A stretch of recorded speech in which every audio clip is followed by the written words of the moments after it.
These silver buying mistakes don't look dangerous at first, but they quietly destroy your profits. You don't lose money because silver is bad. You lose money because small buying errors stack up: higher premiums, bad timing, poor resale value. In this video, I'll expose the silver buying mistakes that ruin profits, including the ones most people don't realize until it's too late, so you can protect your returns before you buy. Mistake number 1. Paying too much attention to spot price. Most beginners only watch the spot price of silver. They think if the price looks low, it's a good deal.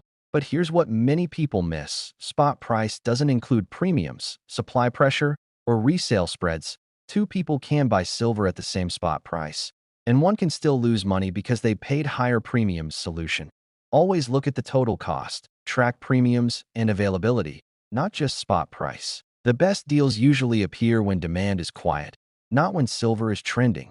Mistake number 2.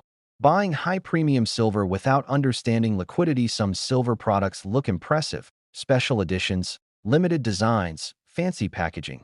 But beauty doesn't equal profit. Many high premium products take longer to resell, depend on collector demand, lose premium in normal markets. Solution: for profit and flexibility, focus on liquid silver, products that dealers buy back easily. Liquidity matters more than design when it's time to sell. Mistake number 3. Ignoring buyback prices and spreads. Here's a mistake most YouTube videos skip. Beginners ask, "How much does this silver cost?" Very few ask, "How much will I get when I sell?" The difference between buying and selling prices, the spread, can quietly erase profits. Solution: before buying, check dealer buyback prices. If resale terms are unclear, that silver may not be profit-friendly. Knowing the exit price is just as important as knowing the entry price. Mistake number 4. Buying silver with short-term expectations. Silver is a long-term asset, but beginners often treat it like a quick trade. When prices don't move fast, frustration builds, and panic selling begins. Short-term price movement in silver is influenced by currency strength, interest rates, industrial demand cycles. These forces don't change silver's long-term role. Solution: use silver as financial insurance, not a short-term bet. Patience protects profits better than perfect timing. Mistake number 5. Poor storage that reduces resale value. Storage isn't just about safety. It affects value. Poor handling can cause tarnishing, scratches, damaged packaging.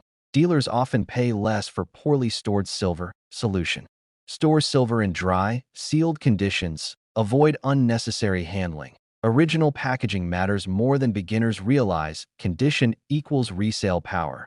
Mistake number 6. Expecting silver to move like gold. Many beginners assume silver will follow gold closely, but silver behaves differently. Silver is more volatile and more industrial. It often lags gold during early economic stress and moves later. Solution: set realistic expectations. Silver moves in stages, not straight lines. Understanding this prevents early selling and emotional mistakes. Mistake number 7. Treating silver as an all-or-nothing investment. Going all in on silver increases stress and pressure. Avoiding silver completely removes protection. Both extremes damage long-term results. Solution: use silver as part of a balanced strategy. When silver plays a supporting role, decisions stay calm, and profits stay protected. Powerful close. Authority and confidence. Silver doesn't ruin profits. Buying silver the wrong way does. When you understand premiums, liquidity, spreads, storage, and patience, silver becomes a tool for protection, not frustration. Slow buying, smart choices, long-term thinking. That's how silver stops destroying profits and starts protecting wealth.